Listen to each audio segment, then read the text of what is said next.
Blackberries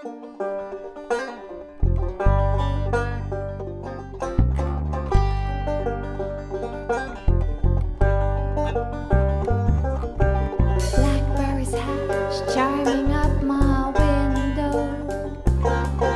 Blackberries hatch, reaching with a thorn. My head though goes with the blackbird song. I must move on. Hey everyone, welcome to another episode of Ask Shane. So this week's video is coming via help, how to get rid of negative energies.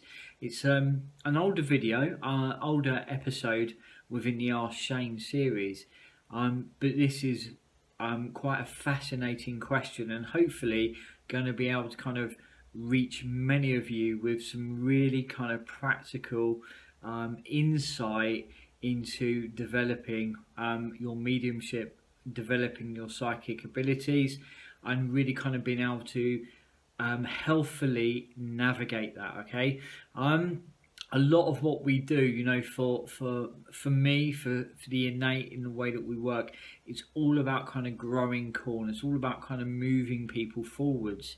So this is a fascinating question.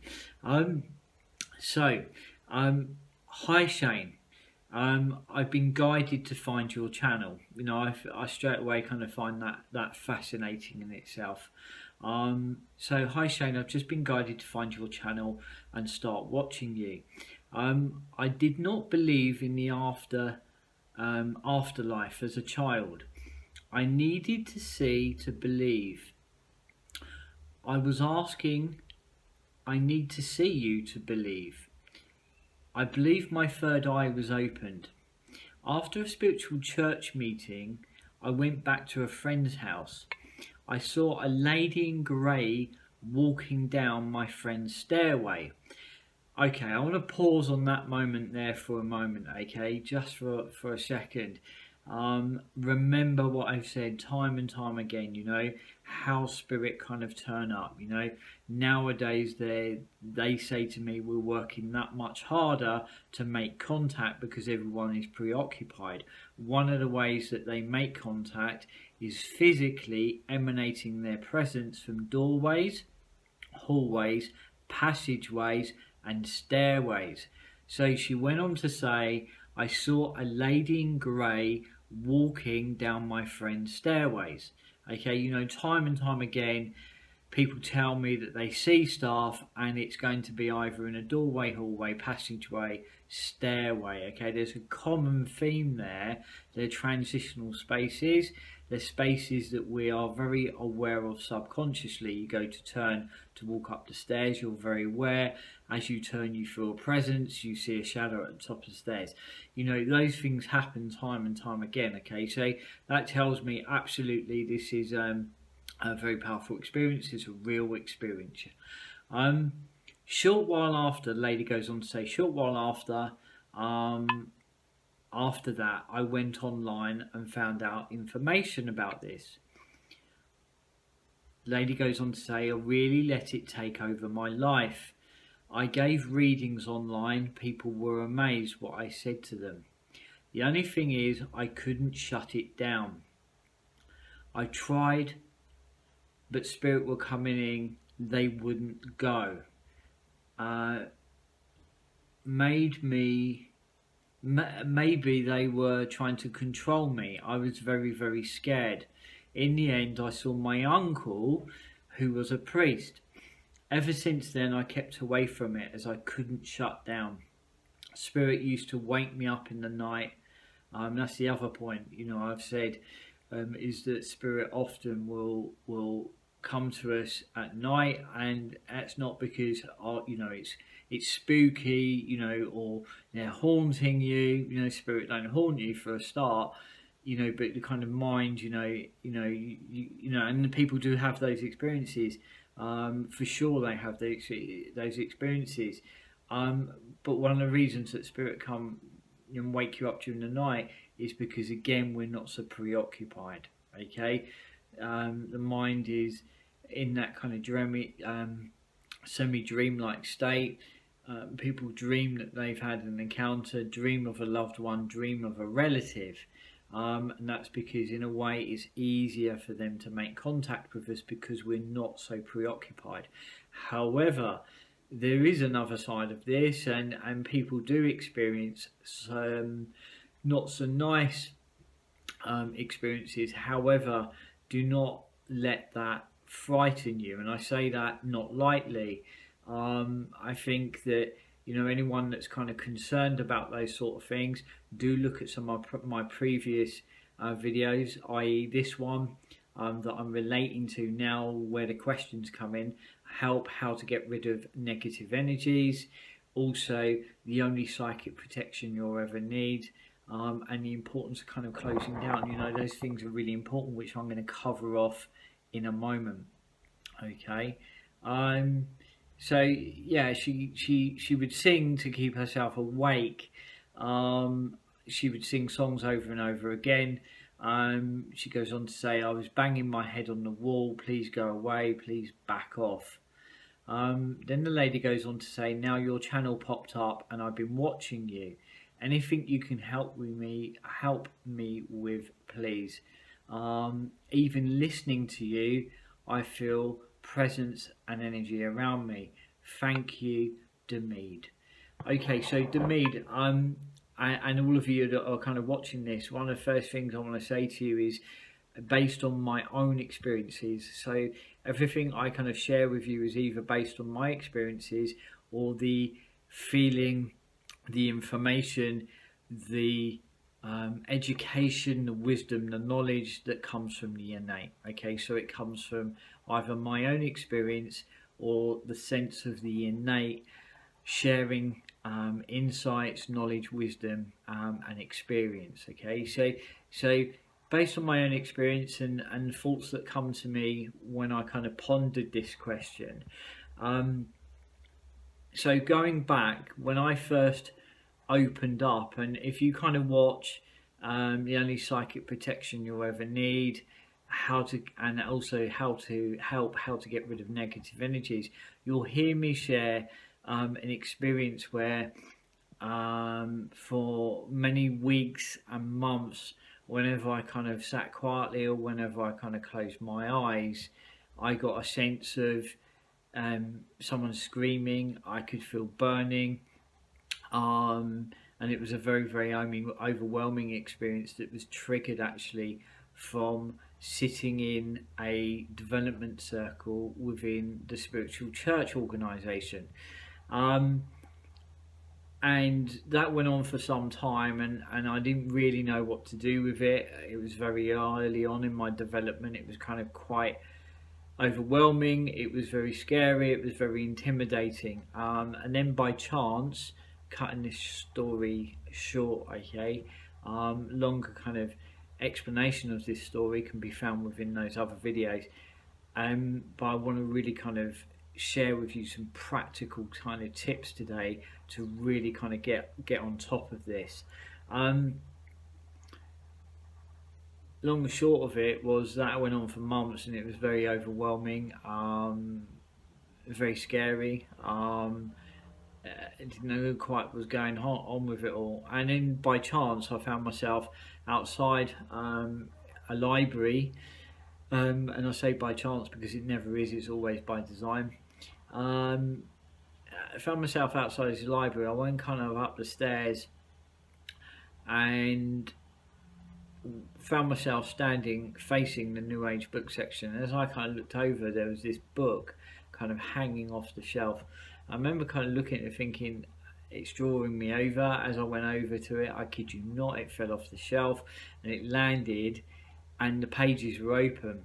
And as I kind of looked, I kind of knelt down on the floor, it was psychic protection, how to open and close down. Okay, so I went downstairs, asked the lady to photocopy the pages for me, and I went home, done the exercise. Afterwards I was physically sick. And I slept like, I don't know, it was 13, 14, maybe even more hours. I woke up and it was the first time I woke up to silence, stillness, quiet. There was no psychic noise there. There was no screaming. There was no overwhelming feeling. There was no anxiety. And shortly after that, this voice came and said, now you know the importance of closing down. So, you know, if you're developing as a medium or psychic, one of the most important things is to ground and close down. More important than opening up. You know, I quite often work with people that are highly developed naturally, and one of the things that we kind of do is to reinforce a stable, solid foundation. So instead of kind of opening them up, we're kind of getting them to kind of learn to ground, root, and stabilize their experiences, you know, because for me, and this is it in a nutshell, and I think that for anyone that kind of has a rapid fast development that just seems to naturally happen is it cracks you open. And you know, as dmeade says, it's almost like your third eye just pops open. It's kind of extreme.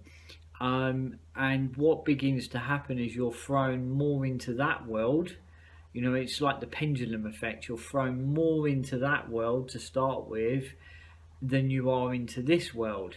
And it can become disorientating. You can't quite discern what is real, what isn't. It's this sense of living in the other world and kind of not feeling completely here. So it's very disorientating. So, you know, those rapid quantum leaps happen.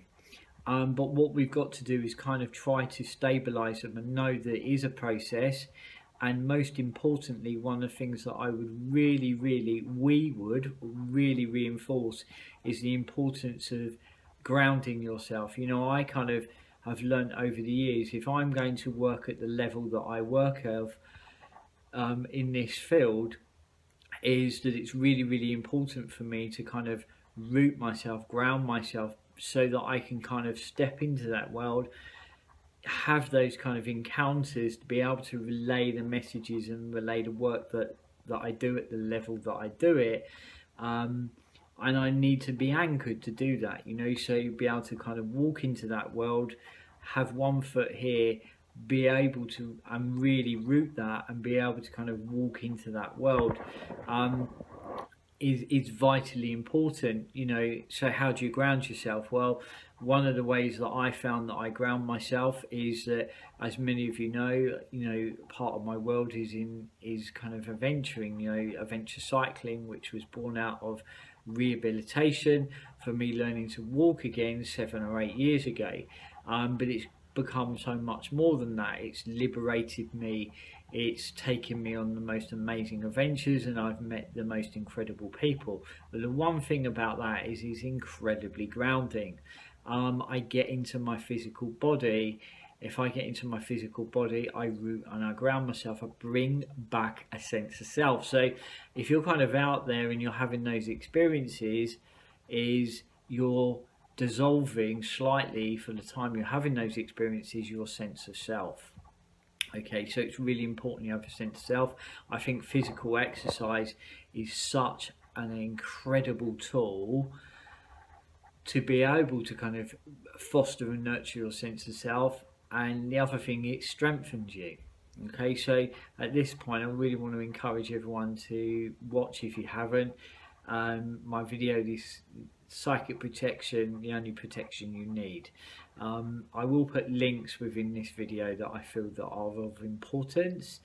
So exercise, it will strengthen you, it will bring you back to yourself, you know, and that can be a whole range of things, from running, jogging, walking, cycling, you know, whatever it is that puts you into your swimming, whatever it is that puts you into your physical body and strengthens you, and allows you to get into your body and kind of away from the mind. And the other thing is to absolutely, you know, not lose touch with the everyday. You know,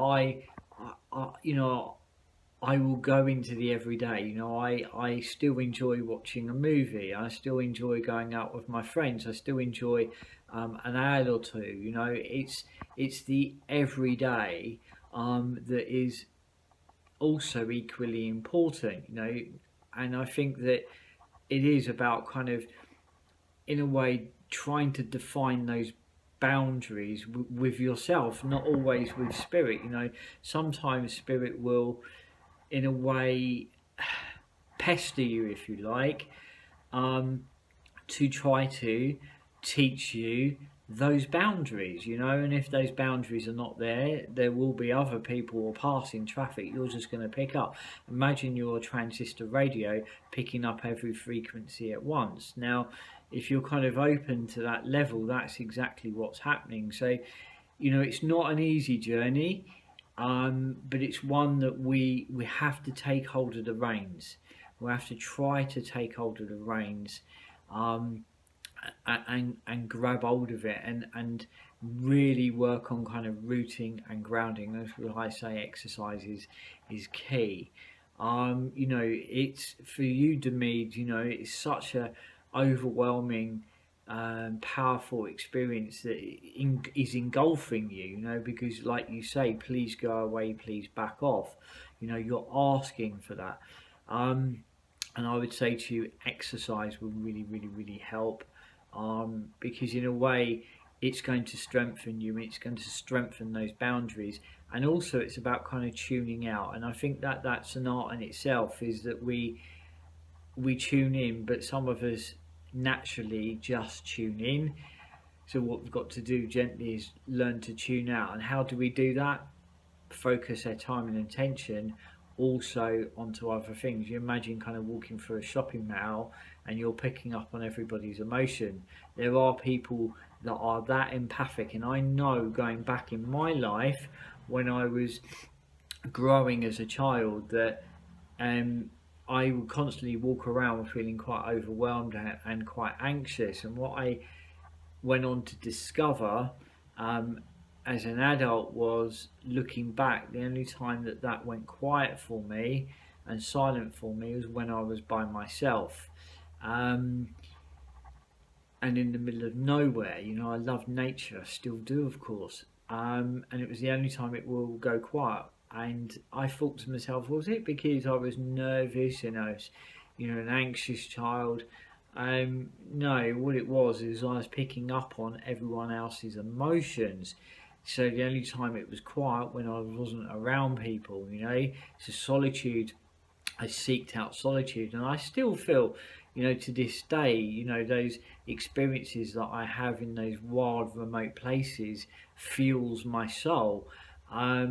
You know, because I am, in a way, around so much kind of stimulation energetically, that when I go into those wild, raw, remote places, everything stills and becomes quiet, and I can hear myself again, you know. And I think those are important things. So, you know, the key word in this is balance. And I think that when we first open up, it is the pendulum. We just get swung into the extreme. So what we've got to do is find that balance. Now the process is, it will move you into the extreme, which is cracking open, which is the doorway to the innate, to the other world, just flies right open, and you go tumbling through it.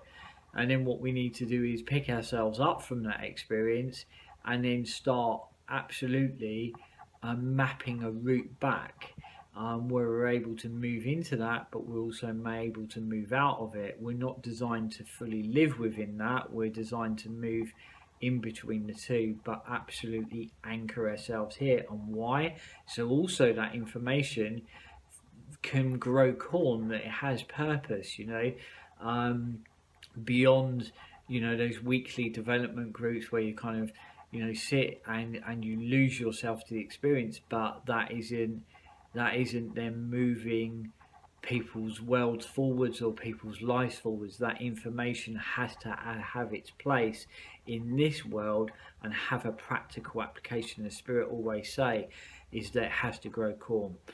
Hopefully that stirred up some thought with you guys. I put the resources in there, but once again, a very important question, is that if you're developing, it's not always about opening up. It's actually about the balance and, importantly, learning to close down. Going to leave that with you. As always, a real pleasure. Speak soon, guys. Bye-bye.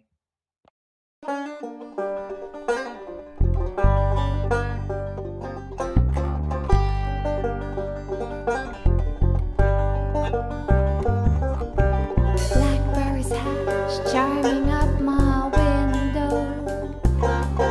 Blackberries hatch, reaching with a thought.